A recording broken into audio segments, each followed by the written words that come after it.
Morning, December 21st, 2018.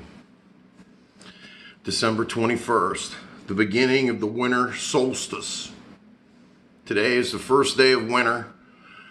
And if they want to say it's the 22nd or the 3rd or whatever, let them.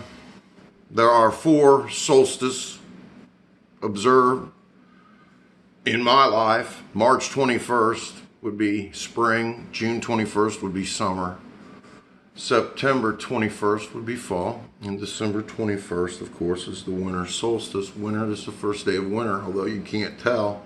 It's been warm lately, although we froze here just a few weeks back pretty good for a minute. So it'll be freezing again very soon. Christmas is in 4 days.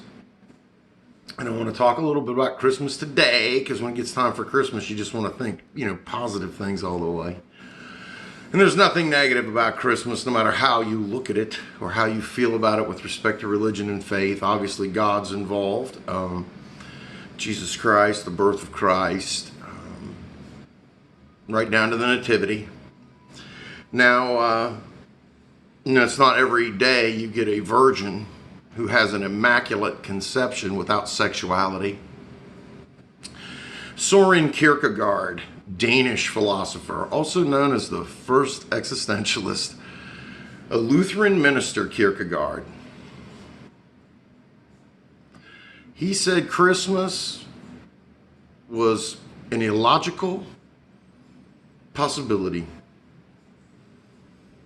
And he said it was illogical and an impossibility too. He said there is no way that this could occur in a rational world, and it makes God finite instead of immortal.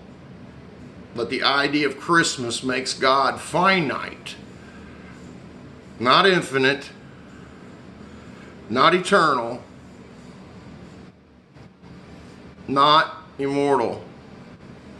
Because it brings Christmas down to a level to where God walks on earth through a nativity scene.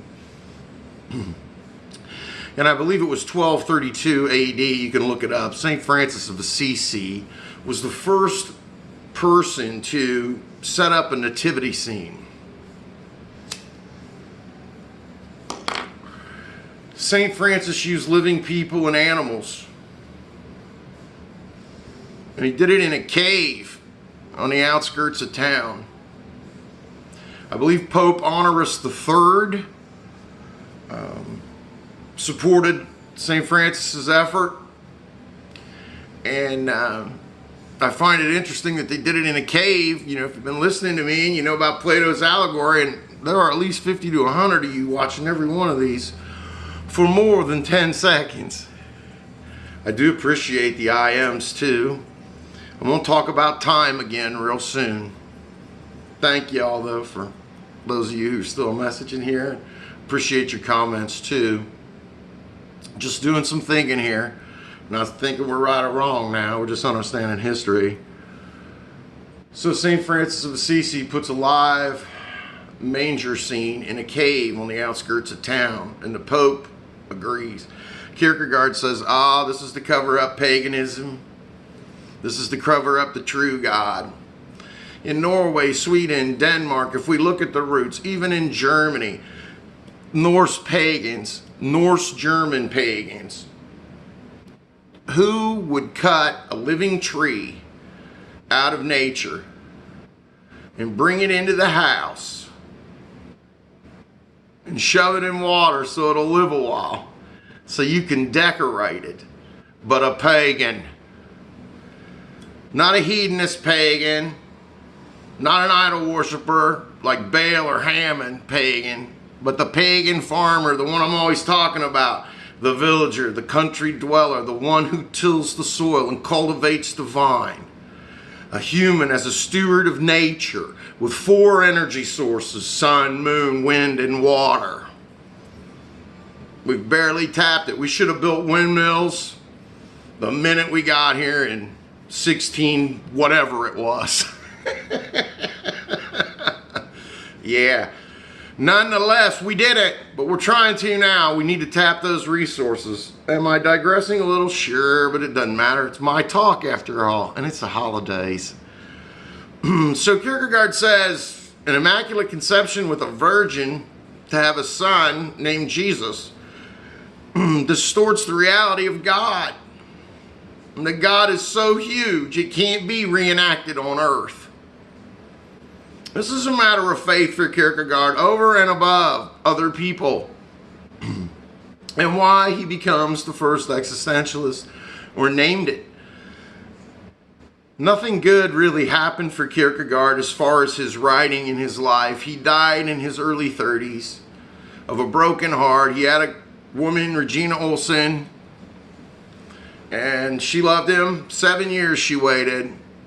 He came down to the end and he said, I cannot serve two masters, meaning woman and God. And she went on her way finally and got married and had kids and lived happy. And Kierkegaard was heartbroken. Wrote a 2-volume set that's like 1,200 pages long, maybe 1,500, called Either Or. I read it on the beach in Naples back in the day. Naples, Florida. Hardback too. Killer read if you're ready to cry a little. Think of your own romantic endeavors. It's like some people say, I've been married for 56 years, and I tell mom, I'm like, Jed, I know you and dad were married for 56 years, and I think that's wonderful, but in some ways I think it's obsessive. Nonetheless, you find peace where you try to make it. Thank God we're all here. Thank God we're real. But more than that, God is real. God doesn't come through a nativity scene. I'd say Kmart either, but it's gone, right? Walmart and God do not come together.